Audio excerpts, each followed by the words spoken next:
el delito de usurpación obviamente tiene como bien protegido es la posesión, pero siempre se empieza por la propiedad, porque se reputa que si nosotros estamos en algún lugar establecidos, pensamos que son propietarios, porque no va a haber una persona que diga que se establece en un lugar y tenga pues un letrerito donde diga, bueno, vivo acá, pero no soy propietario, ¿no? Entonces, partamos por ahí.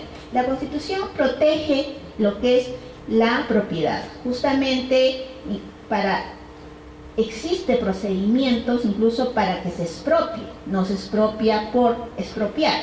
Definitivamente, si es por necesidad pública, obviamente se puede expropiar. Existe el procedimiento y también la Constitución obviamente lo ampara, ¿no? Empezamos por ello.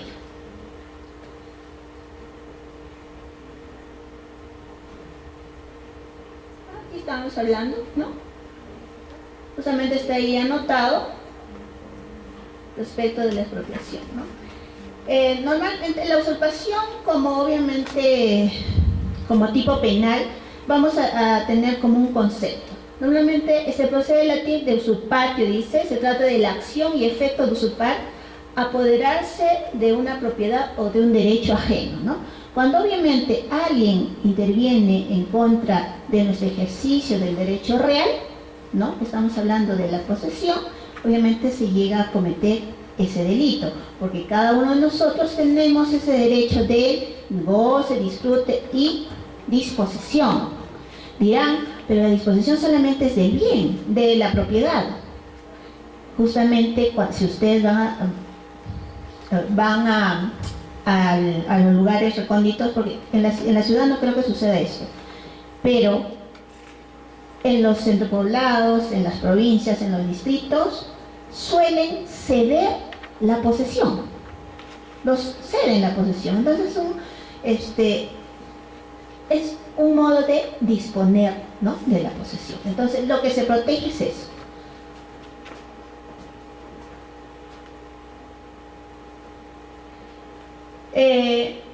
El delito de usurpación está obviamente en ese capítulo que obviamente protege el patrimonio, ¿no? Cuando hablamos de patrimonio hablamos de hurto, robo, ¿no?, estafa, y decimos, ¿qué hace el delito de usurpación en el capítulo contra el patrimonio, ¿no? Obviamente aquí lo que estamos hablando es de un ejercicio de derecho de posesión. Es algo subjetivo, obviamente, que si de alguna manera alguien vulnera ese derecho, repercute porque quien ejerce la posesión de alguna manera disfruta, goza, ¿no?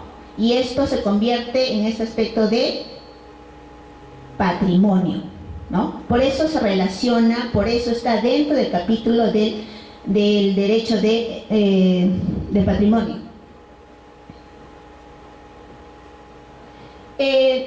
Ya estábamos hablando sobre el bien jurídico, ¿no? El bien jurídico protegido siempre va a ser la posesión, siempre, ¿no? Obviamente el propietario puede ser poseedor y el poseedor simplemente no puede tener la calidad de propietario, pero a cualquiera de ellos obviamente se hace respetar ese derecho que tienen, ¿no? Se protege la posesión. Para Salinas Sicha obviamente también hace referencia que se protege en la usurpación la propiedad, pero no se olvida de vincularlo con la posesión.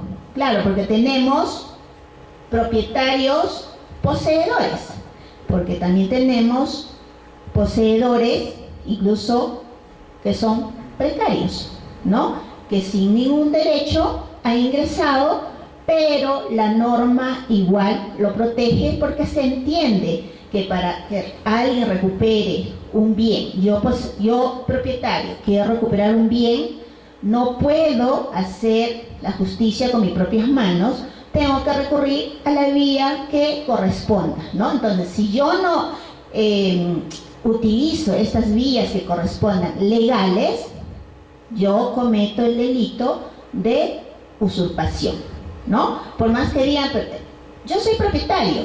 A la fiscalía llegan, por ejemplo, personas y dicen, yo estoy acreditando mi propiedad, tengo este testimonio, tengo este documento de compra y venta, pero lamentablemente no le podemos dar la razón y le tenemos que explicar a los usuarios que no defendemos la propiedad. Lo que se defiende es la posesión y se le hace entender, señor, tráigame usted los documentos con que acredite la posesión. Y ustedes dirán, ¿qué documentos acredita la posesión? ¿No? En la ciudad creo que es más fácil acreditar una posesión. En cambio, en los pueblos, ¿no? Obviamente donde generalmente el conflicto es por terrenos que se utilizan para sembrío, es difícil probar, porque obviamente ahí tendrías que sacar tu constancia de posesión que cada 6 meses, cada 2 meses, porque ahora definitivamente la gente ya se ha acostumbrado a meterse 1 metro, 2 metros, 100 metros, 500 metros, a sembrar, a pastar sus ganados. Entonces esa es la problemática, y justamente eso ha llevado a que el día de hoy obviamente yo exponga este tipo de delitos. Dirán, pues, porque normalmente no es muy tocado, pero a mí me preocupa porque ya al finalizar vamos a advertir que existen quizás salidas, ¿no? Salidas procesales, salidas legales, que a veces no lo usamos y terminamos denunciando usurpación, y no necesariamente, pues, obviamente el hecho de que apliquen el Código Penal previene ese tipo de delitos.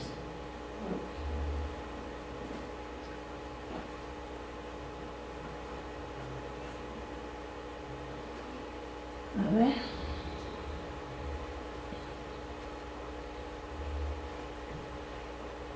Bueno, ya hablamos del bien jurídico protegido. El sujeto activo. El sujeto activo, eso ya saben, va a ser cualquier persona. Obviamente, si yo con conocimiento y con voluntad me meto, o sea, turbo, altero los linderos, despojo a alguien, ¿no?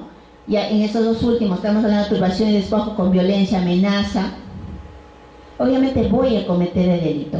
Puede ser cualquier persona. Simplemente hay en el inciso 7º, en la última modificatoria que hay, incluyen, puede ser un servidor público, un funcionario público, un notario, un árbitro, porque eso se ha estado dando, se está utilizando, yo imagino para los litigios incluso que hubo aquí en Azapampa, Zapayanga, obviamente han estado inmersos ese tipo de personas con esa calidad, ¿no? Entonces yo a nivel nacional seguramente se ha dado, es por eso que ha habido una modificatoria que, bueno, lo vamos a ver más adelante, y esa es la diferencia que pueda tener la calidad, ¿no? Con cualquier persona puede ser sujeto activo, pero justamente en el inciso 7º, obviamente del agravante del 204, aparece el funcionario, el servidor público, el notario o el árbitro. El pasivo, obviamente aquella persona que está ejerciendo su derecho real, ¿no? Está disfrutando de su derecho real y de alguna manera viene una persona y turba su posesión, la despojan de su posesión, los linderos del predio obviamente los altera, va a ser considerado como sujeto pasivo, ¿no? Como lo conocemos como agraviados.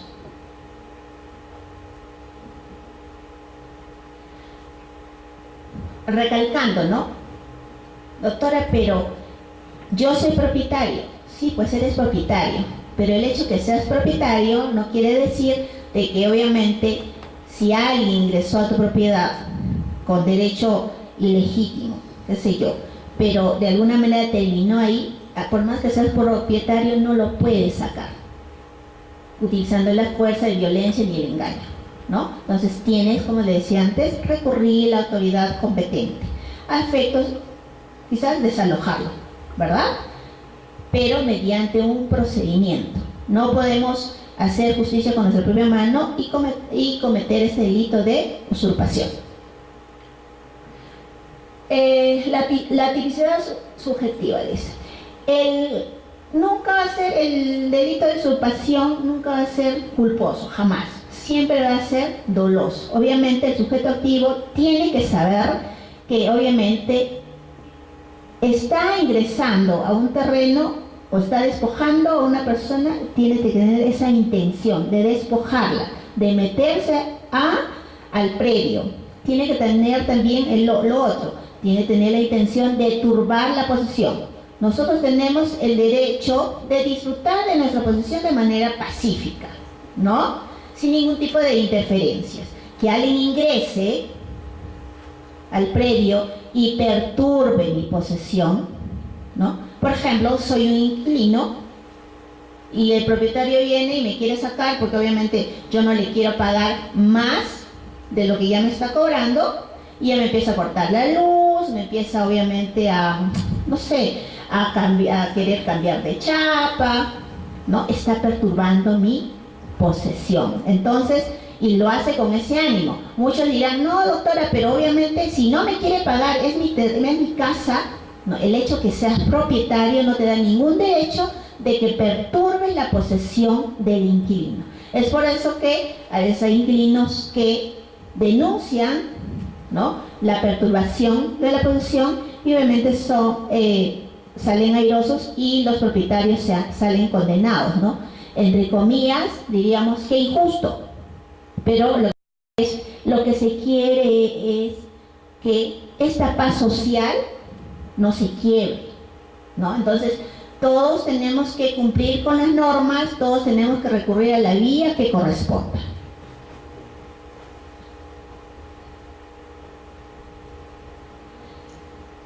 A ver, el artículo 202, está en el Código Penal, habla de una usurpación simple, ¿no? Y tenemos tres modalidades que estamos hablando.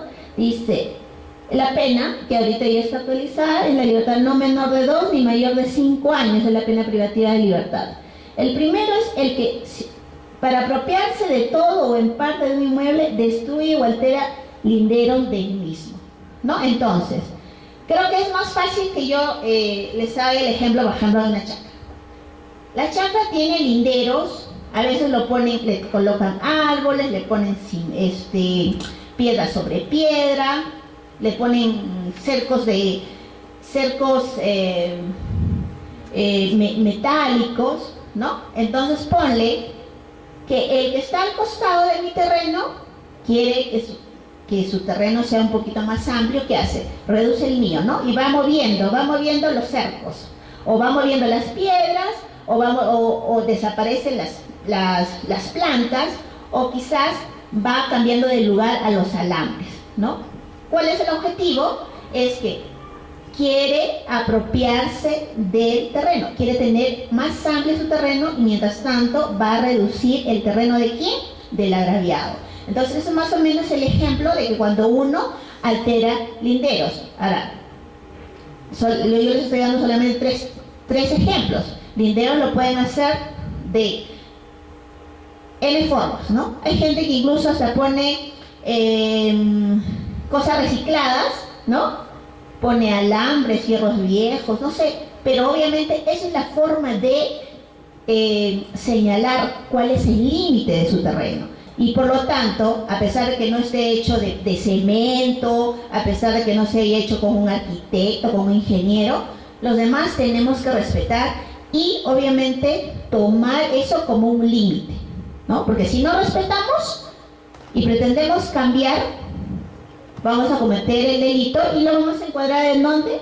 En el inciso 1, ¿no? Ahí habla de destruir o alterar. O lo desapareces o lo alteras, ¿no? O lo mueves, ¿no? Cuando habla de destruir, puedes tumbar los arbolitos, ¿no? O cuando hablamos de alterar, puedes mover los alambres, como ejemplo.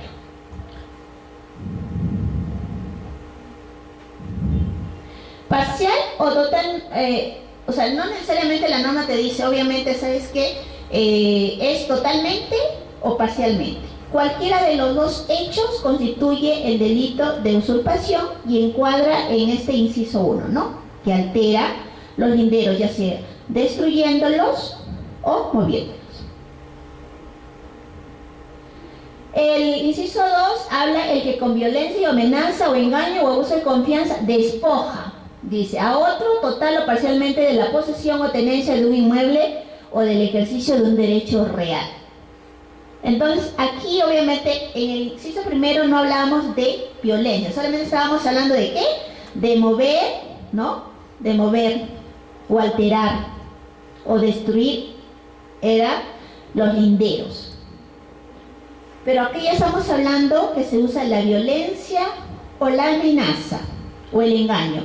Y cuando hablamos de violencia y amenaza, con la modificatoria que hubo, se genera en contra de quién, de la persona y en contra del bien, ¿no? Porque antes de la modificatoria, obviamente, los jueces, los fiscales, interpretaban a su modo, solamente muchos señalaban que la violencia más conocida era en contra de las personas y se olvidaban de la violencia en contra de los bienes, ¿no? Hubo obviamente muchos acuerdos plenarios hasta que por fin luego ya se logró modificar en el artículo y en el artículo 202 en la última parte hace la precisión, ¿no? Cuando hablamos de los incisos 2 y 3, la violencia es en contra de las personas y en contra del bien. Estamos hablando también de engaño y abuso de confianza, ¿no? Obviamente, a veces todavía existimos personas que dejamos entrar a nuestras casas a personas porque bonito hablan, nos engañan, nos engatusan y luego cuando nos damos cuenta ya nos botaron de la casa, ¿no? Entonces hay que tener cuidado también. El abuso de confianza, igualito, utiliza el engaño, igual, ¿no? Utiliza el engaño, ¿no? Entonces hay que no hay que ser tan confiados con las personas. Obviamente hay que tratar de defender y de proteger nuestros derechos, ¿no? Y más aún si estamos hablando, si es un derecho de posesión, más aún si es nuestra propiedad, ¿no? Si sabemos que la ley le va a proteger a un poseedor precario, la ley lo protege, entonces hay que ser bien cuidadosos con ese tema. Y el inciso tercero dice que con violencia y amenaza turba la posesión de un inmueble, ¿no? Aquí no estamos hablando de despojo, solamente como que, entre comillas, te va fastidiando. Pero a la larga, ¿qué es lo que quiere? O sea, no solamente quiere fastidiarte, ¿no? Obviamente con cortarte la luz, que obviamente pretender cambiarte la chapa, ¿no? Lo que quieren a la larga es que te canses y termines saliendo del predio o del inmueble. Eso es lo que se quiere en el fondo, ¿no? Pero obviamente también este tipo de actitudes también es sancionado. O sea, el hecho que no llegues a despojarlo no quiere decir que no sea amparado ni protegido por la ley. Con que te fastidien, te turben, o sea, que no dejen que la persona que está siendo posesionaria ejerce su derecho real de manera tranquila, de manera pacífica, ¿no? Porque este es el derecho que tenemos nosotros, de estar en el lugar que estamos posesionando, ya sea una chacra o una casa, pero de manera tranquila, sin que nadie nos fastidie. Pero si alguien nos fastidie y tiene como propósito que yo me canse y salga para que luego entre, ya eso es obviamente sancionado penalmente. Y acá también obviamente habla de la violencia y amenaza, porque si no hay violencia y amenaza, ya sea en contra del bien o la cosa, o en contra de la persona, no va a encuadrar en el tipo penal, ¿verdad? Tiene que obviamente ser una violencia, ya sea física o psicológica, si estamos hablando de las personas, y la violencia en contra del bien.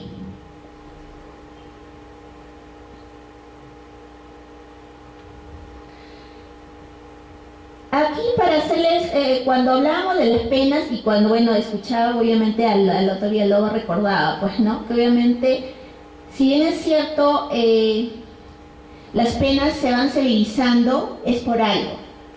Es porque obviamente a la larga lo que se quiere, ustedes saben que obviamente el derecho penal tiene pues cierta función, ¿no? Un carácter preventivo. Entonces, el delito de usurpación no ha sufrido muchas modificatorias como en tantos delitos que hay, ¿no? Pero justamente cuando empezaron a haber las invasiones, ¿no? A nivel nacional, empezaron a existir las modificatorias y obviamente las penas empezaron a elevarse. Por ejemplo, se tenía la pena, dice en el artículo 202, como de usurpación simple, la pena privativa de libertad no menor de 1 ni mayor de 3 años. Para el año 2013 se modificó ese artículo y la pena subió, no menor de 2 ni mayor de 5 años. Entonces, con una usurpación simple, alguien podía terminar en el penal, ¿verdad? Una prisión preventiva, que sí podíamos habilitar, no se podían habilitar. Esta modificatoria se dio con la ley 30076 del 19 de agosto del 2013. Posteriormente, la pena privativa de libertad, con respecto al artículo 202, a pesar que hubo una modificatoria posterior, se ha mantenido. Pero, cuando hablamos de la usurpación agravada propiamente dicha, las penas han subido. A ver, se empezó por no menor de 2 ni mayor de 6 años, una usurpación agravada. Posteriormente, con la modificatoria en el año 2013, ya estábamos hablando no menor de 4 ni mayor de 8 años, más la inhabilitación. Y ya en el 2017, la pena ascendió de no menor de 5 ni mayor de 12 años, más inhabilitación. Entonces, si nosotros nos damos cuenta, las penas se han ido ascendiendo. ¿Pero por qué? Porque obviamente los delitos de usurpación han estado en aumento y obviamente los legisladores habrán advertido que subiendo la pena iban a prevenir, ¿no? Será cuestión de averiguar si efectivamente eso está sucediendo, ¿no? Porque al final de cuentas creo que hay otras herramientas que podrían ayudarnos a recuperar nuestra posesión y a recuperar a la larga quizás la propiedad, pero las leyes están ahí. Ahí es obviamente solamente para que les quede grabado respecto de la violencia que se ejerce, ¿no? Violencia hacia las personas y violencia hacia los bienes, y justamente la modificatoria se dio en el agosto de 2013 con la ley 30076. Ahí se hace la modificatoria, se hace para la unificación de criterios, ¿no? Para que a nivel nacional, según los criterios de los jueces, unos aplicaban la violencia hacia las personas nomás y otro en contra de los bienes, pero ya con la modificatoria creo que se tiene que cumplir. Entonces ya no hay, a nivel nacional ya no hay ninguna distinción. La interpretación se hace respetando y analizando si la violencia se dio hacia las personas, ya sea violencia físico-psicológica, o la violencia hacia los bienes o la cosa, ¿no? Y justamente son en estos dos incisos que estamos hablando, en el 2 y en el 3. Violencia hacia las cosas y hacia los bienes con un propósito de despojar, y la violencia física hacia los bienes o hacia las cosas con el objetivo de turbar la posesión.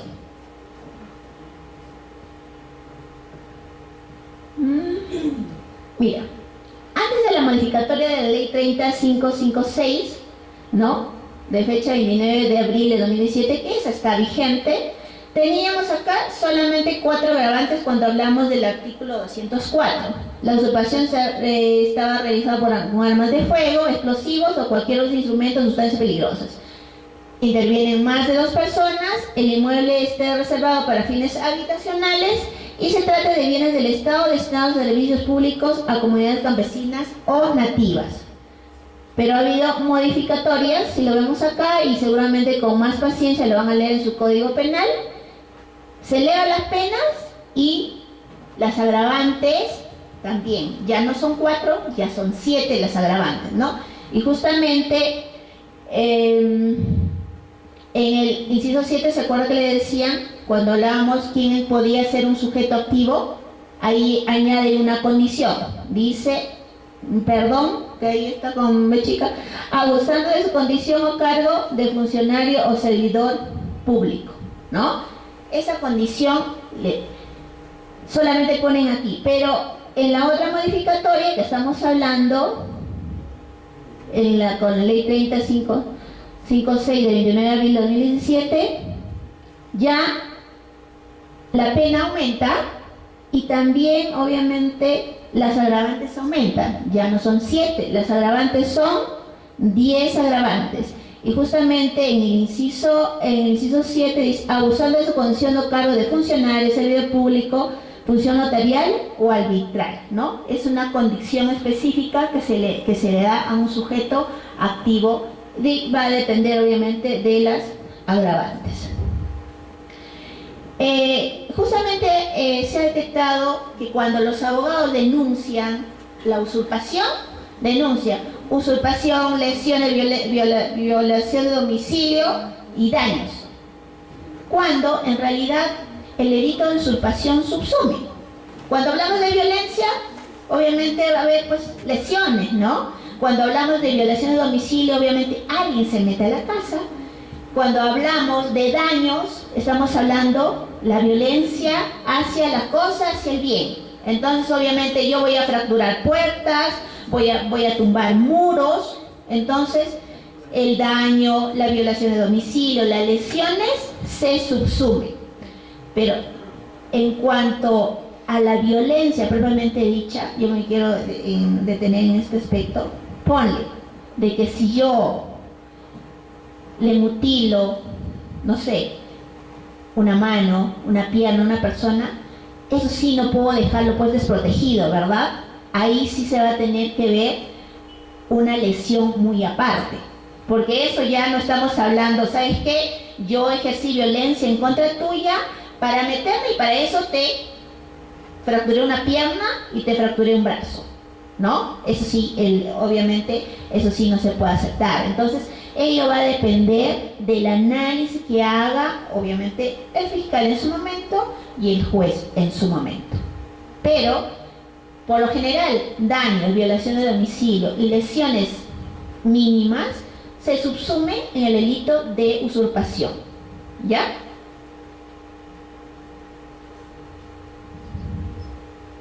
Justamente ahí hay, pues, desde el año 90 se hace referencia de eso, ¿no?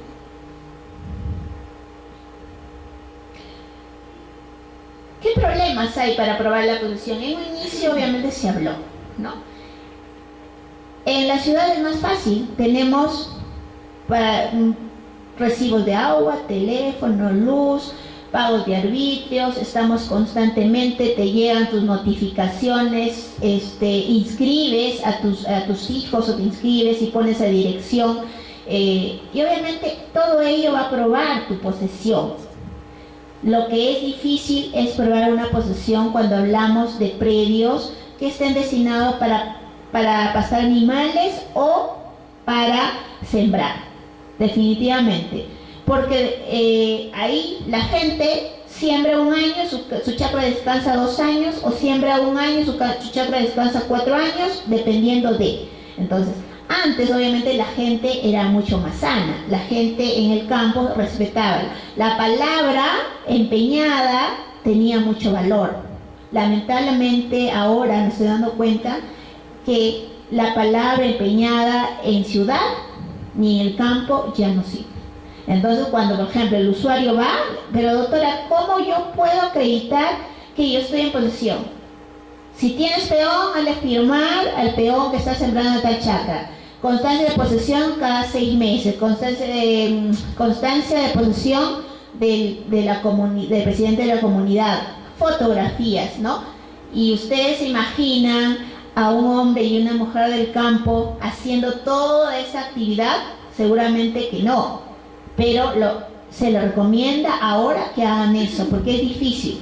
Ahorita nos vamos a investigaciones y aparecen incluso constancias de posesión expedidos por el mismo juez de paz letrado y a favor de dos personas. Entonces, se entiende que el juez de paz letrado, no letrado, tiene una función muy importante y delicada al momento de expedir una constancia de posesión. O sea, para expedir no es que yo le vea a la señora y me diga, ¿sabes qué? Aquí está mi documento y hágame la constancia de posesión.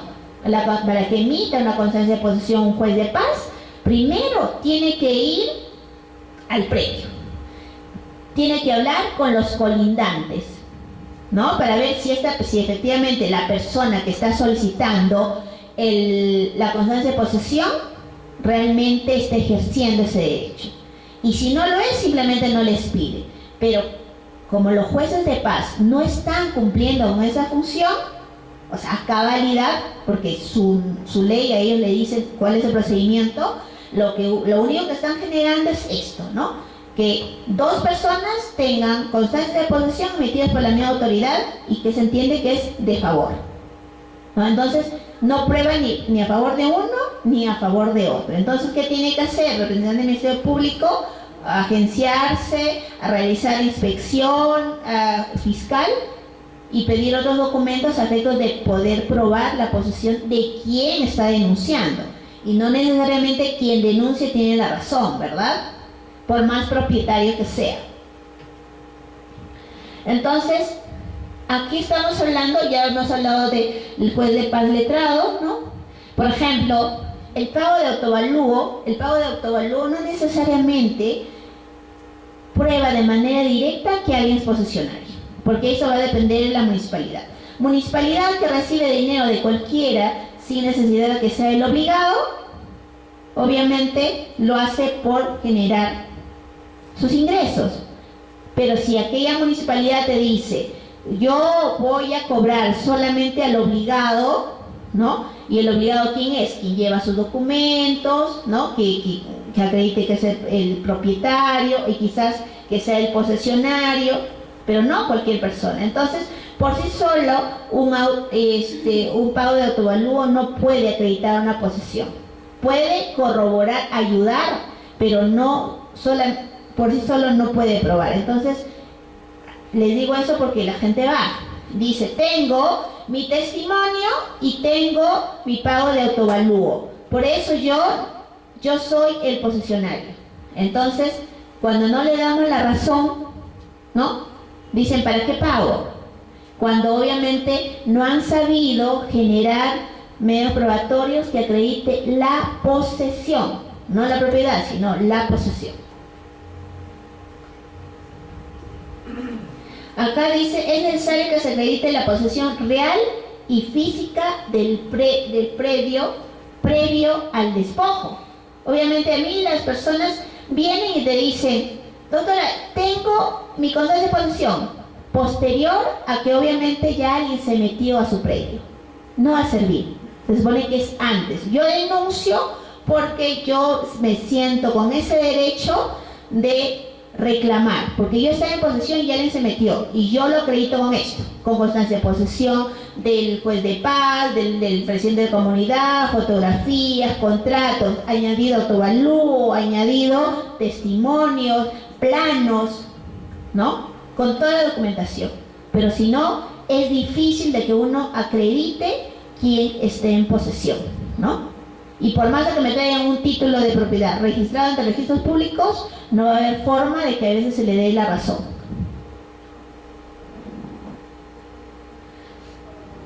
En esta parte, ¿ustedes han escuchado la defensa posesoria extrajudicial? ¿Han escuchado? Que no tiene nada que ver quizás con la usurpación directamente, pero es necesario que en este día se toque. ¿Por qué? Antes, de acuerdo al artículo 920 del Código Civil, obviamente que habla cómo uno podía defender su posesión extrajudicialmente, tenía 24 horas, ¿no? O sea, Alguien se metía a tu terreno, a tu casa, en 24 horas utilizando la misma fuerza que tenía el sujeto activo, lo podía sacar. Pero ahora, con esta, la modificación de la ley 3230, ha modificado el artículo 920, donde ahora ya no es 24 horas, sino son 15 días. Entonces, la pregunta es, por eso yo les decía que quizás haya otros mecanismos antes de ir a denunciar a. Eso ya va a quedar a criterio de cada uno de ustedes como abogados y abogadas. Si yo tengo 15 días, alguien se mete en mi casa el día de hoy y tengo 15 días para sacarlo. ¿No es un montón de tiempo para poder yo ejercer mi derecho y recuperar mi posesión? Y la ley te dice, bajo responsabilidad, la policía y la municipalidad obviamente tienen que hacer ese trabajo. ¿Se estará dando? Creo que no, porque todos terminan denunciando directamente a la fiscalía, ¿no? Entonces, si la otra pregunta es, si a mí la ley me está dando 15 días para sacar al invasor, al intruso, entonces yo a la vez denuncio y a la vez los trato de sacar, ¿sería coherente? ¿No? Para mí no. En realidad lo que han querido de alguna manera, esto a raíz de las invasiones que hubo más que nada por los terrenos del Estado, ahí sí no le han puesto plazo, pero han querido de alguna manera dar una salida. Pero también al modificar el artículo 920 del Código Civil, te dan 15 días. Entonces eso es para cualquier persona. Entonces, si a ti te están dando esa salida, ¿ya para qué vas a denunciar? Sería caso de que en esos 15 días no los puedas sacar y recién vayas a denunciar a la autoridad competente. Pero ello también se contrapone cuando tocamos la modificatoria que se hizo al artículo 311 del Código Procesal Penal, cuando hablamos al desalojo preventivo que se hace, ¿no? Cuando alguien se mete a tu casa, a tu predio, obviamente el fiscal puede solicitar o el agraviado al juez un desalojo preventivo, o sea, que te devuelvan provisionalmente el bien. Para ello tienes que acreditar que eres posesionario legítimo y tiene que haber medios probatorios, ¿no? Entonces se contrapone. Entonces cuando los legisladores obviamente promulgan leyes, lo hacen cada uno por su lado, porque lo bonito sería que obviamente se razone, así ya sea la vía civil, la vía penal, pero que guarde coherencia, ¿no? Porque al final de cuentas no se sabe qué hacer. Porque yo, por ejemplo, si alguien viene y me dice, doctora, están cometiendo delito de usurpación, y yo ¿qué le podría decir, no? Si yo soy bien pegadita a la ley, le voy a decir, usted sáquelo, no necesita mi participación, vaya a la municipalidad, vaya a la policía, tiene 15 días para que lo saque. Y si no lo puede sacar, viene. Cosa que no podemos hacer, porque nuestra norma penal que te dice, ¿no? Alguien puede ser detenido en flagrancia González, 24 horas, no esperan 15 días, 24 horas. Entonces, quiere decir que tenemos que intervenir como autoridad. Entonces, va a depender cómo las personas quieran ejercer sus derechos, ¿no?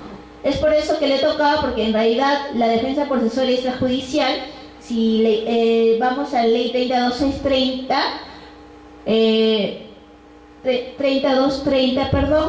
vamos a ver que es muy amplio, que en su momento yo les sugiero a ustedes, a efectos de que tengan una mirada mucho más amplia, que lo lean, porque ahí habla obviamente de los terrenos del Estado, cuál es el procedimiento. Y yo solamente he tocado esta parte de la defensa procesual y extrajudicial, pero basados en el 920 para crear esta quizás interrogante, ¿no? Que quizás le pueda servir a ustedes y que puedan dar más lectura. ¿Qué hace? ¿Qué hago yo como abogado? Hago valer ese derecho que me da la norma y en 15 días los trato de sacar utilizando la misma fuerza que utiliza el sujeto activo, o no hago eso, ¿y a dónde me voy? Me voy a la fiscalía. No sé cuál sería más efectivo, porque al final de cuentas interviene la fiscalía, ¿quién tiene derechos? El agraviado. ¿Quién tiene derechos también? El sujeto activo, el denunciado. Entonces, esa fuerza que podría utilizar sin conocimiento del Ministerio Público, quizás ya no se va a poder utilizar, ¿no? Porque obviamente yo voy a tener que cuidar por la integridad física del agraviado, por la integridad física del imputado, ¿no?